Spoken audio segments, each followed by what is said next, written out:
من المال قال إن الله اصطفاه عليكم وزاده بسطة في ماذا؟ في العلم والجسم. في العلم والجسم. والله يؤتي ملكه من يشاء والله واسع عليم. والعلماء هم الأمناء على هذا الدين، يعلمون الجاهل ويردون الغالي ويكشفون زيغ الزائغ والمبتدع كما في الحديث، يحمل هذا العلم من كل خلف عدوله ينفون عنه تحريف الغليل وانتحال المبطلين.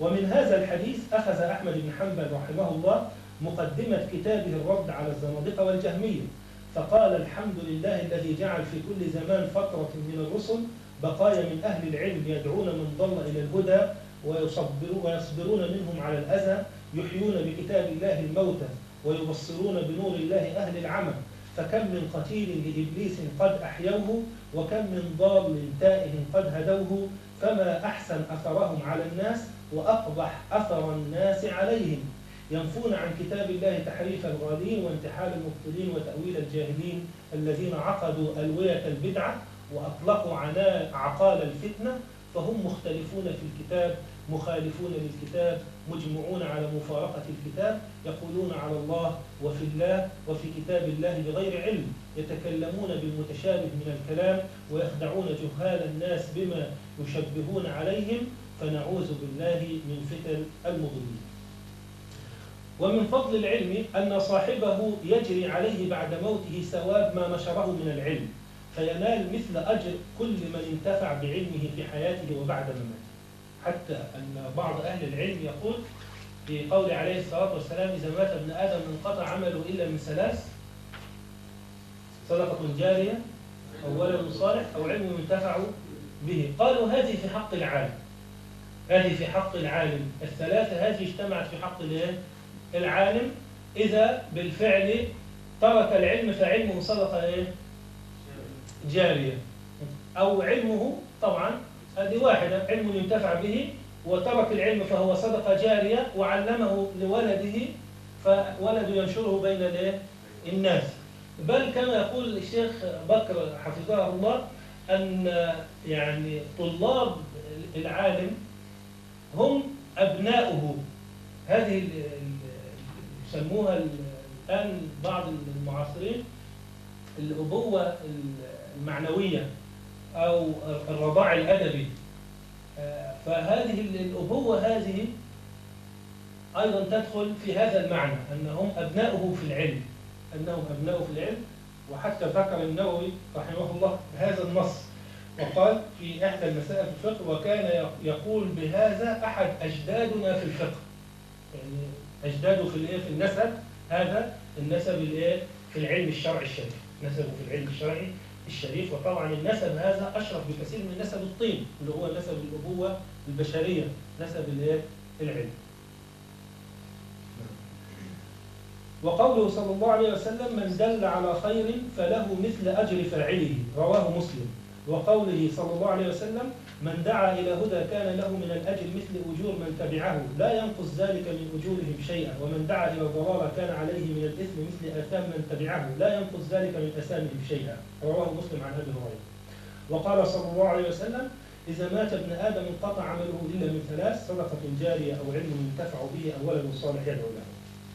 ورواه ابن ماجه عنه مرفوعا: فانظر إلى عظم هذا الثواب، فإن النبي صلى الله عليه وسلم يناله مثل ثواب كل من عمل الخير من أمته، والصحابة رضي الله عنهم كذلك ينالهم، إذ هم الذين حملوا هذا العلم الشريف عن النبي عليه الصلاة والسلام وبلغوه لنا عبر الأجيال، ثم العلماء الأعلام من بعدهم وإلى يوم القيامة ينال كل منهم ثواب من انتفع بعلمهم وكتبهم.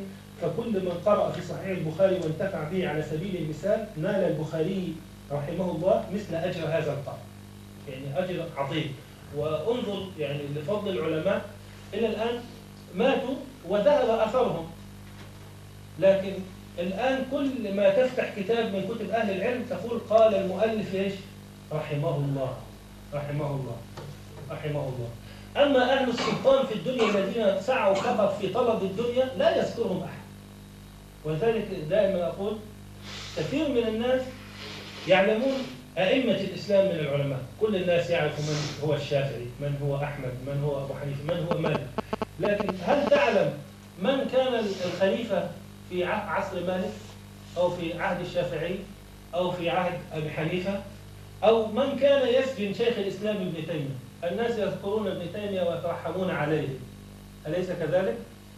وعانى ابن تيمية من هذا السلطان وكان الناس يخافون منه، وسجن مرارا وتكرارا حتى قيل أنه يعني سجن 17 سنة طبعا بين سجون مصر وسوريا. لكن من بقي أثره في الناس محمود؟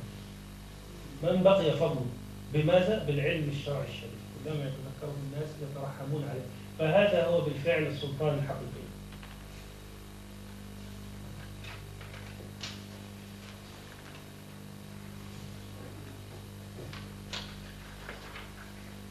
أما يعني آخر ما أختم به فضل العلم وأهله بعض من أقوال السلف في فضل العلم.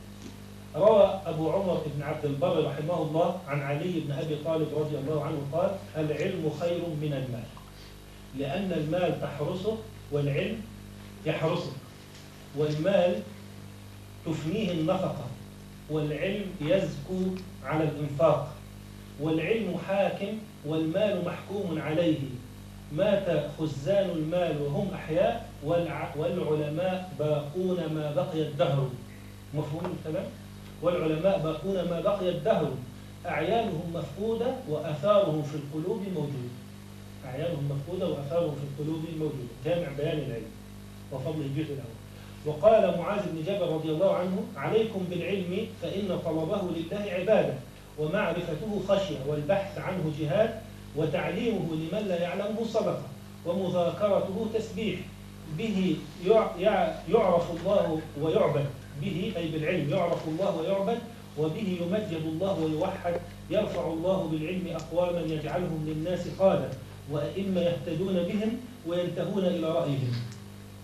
وروى ابن عبد البر عن أبي الأسود الدؤلي رحمه الله قال: الملوك حكام على الناس، والعلماء حكام على الملوك. وروى ابن عبد البر عن الأحنف بن قيس قال: كاد العلماء أن يكونوا أربابا، كاد العلماء أن يكونوا أربابا، وكل علم لم يؤكد، وكل عز لم يؤكد بعلم، فإلى ذل لا بد أن يصير.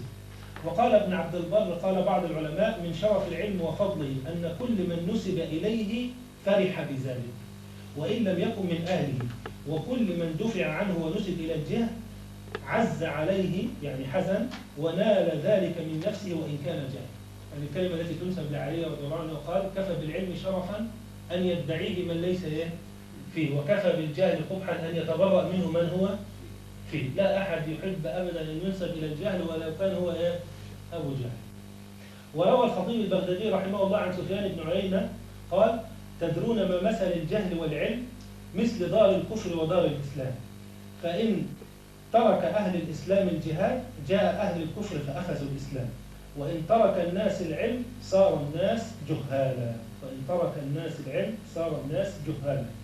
وروى الخطيب عنه أيضا قال: أرفع الناس عند الله منزلة من كان بين الله وبين عباده، من كان بين الله وبين عباده، لأن العلماء كما يعني وصفهم ابن القيم هم أعلام الموقعين عن رب العالمين. هذا الكتاب الرائع ابن القيم سماه أعلام الموقعين عن رب العالمين. فقال إن العلماء كأنهم هم الذين يوقعون عن رب العالمين، معهم ختم التوقيع عن الملك جل جلاله. هم الذين يقولون قال الله عز وجل ويفتون بقول الله وبقول النبي عليه الصلاة والسلام، فهم يعني بين الله وبين عباده.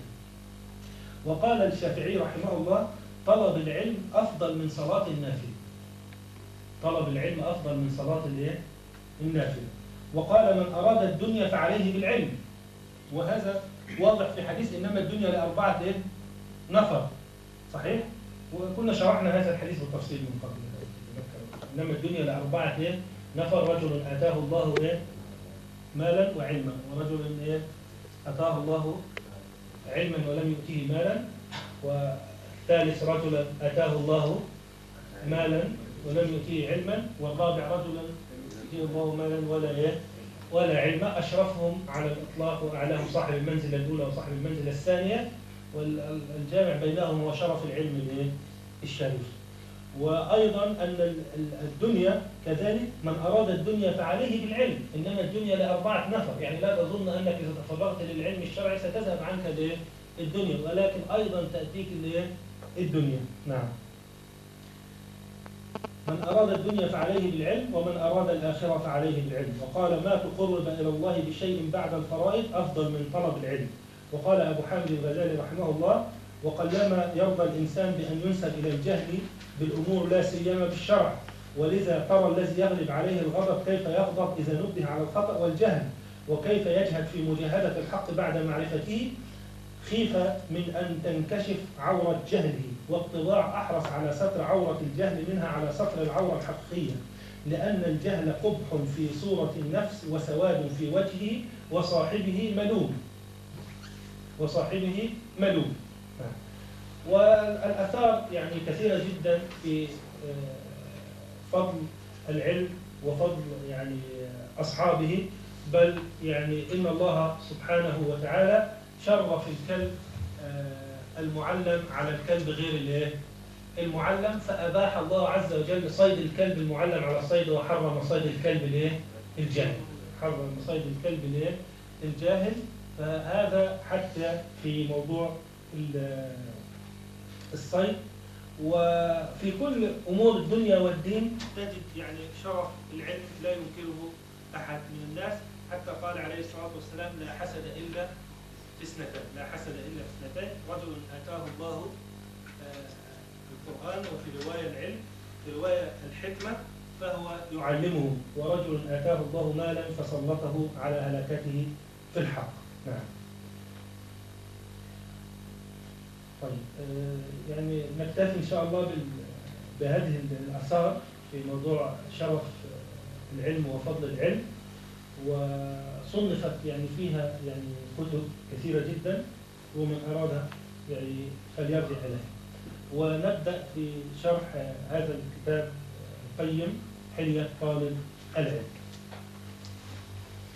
يقول الشيخ حفظه الله: الحمد لله وبعد، فأقيد معالم هذه الحلية المباركة عام 1408 للهجرة، والمسلمون ولله الحمد يعايشون يقظة علمية تتهلل لها سبحات الوجود، ولا تزال تنشط متقدمة إلى الترقي والنضوج في أفئدة شباب الأمة مدها ودمها المجدد لحياتها. نرى الكتائب الشبابية تترى يتقلبون في أعطاف العلم مثقلين بحمله، يعلون منه وينهلون، فلديهم من الطموح والجامعية والاطلاع المدهش والغوص على مكنونات المسائل ما يفرح به المسلمون نصرا، فسبحان من يحيي ويميت قلوب. يا شيخ بهذه المقدمة نحمد الله عز وجل على هذه الصحوة المباركة واليقظة العلمية، حتى يقول أنها يعني من ميزاتها أنها شبابية، فيها نوع من علو الهمة والنهمة في طلب العلم. الأمر الثاني أن الشباب ليسوا فقط يعني مقبلين على طلب العلم، وإنهم أيضا عندهم نوع من الجامعية، يعني يريدون أن يحصلوا على العلم بشكل موسوعي في كل فروع الشريعة، ليست النهمة فقط في جانب معين أو بشكل يعني صوري أو قشري، وإنما جامعية في الاطلاع، قضية بحث ومطالعة. حتى يعني ليس الأمر بهذا الشكل فقط، وإنما يغوصون في البحث عن مكنونات المسائل، يعني يبحثوا بشدة وبدقة حتى يصلوا إلى حكم الله عز وجل في المسألة. ما يفرح به المسلمون نصرا، فسبحان من يحيي ويميت قلوبا، يعني كان من قبل ليس هذا الأمر بموجود. لكن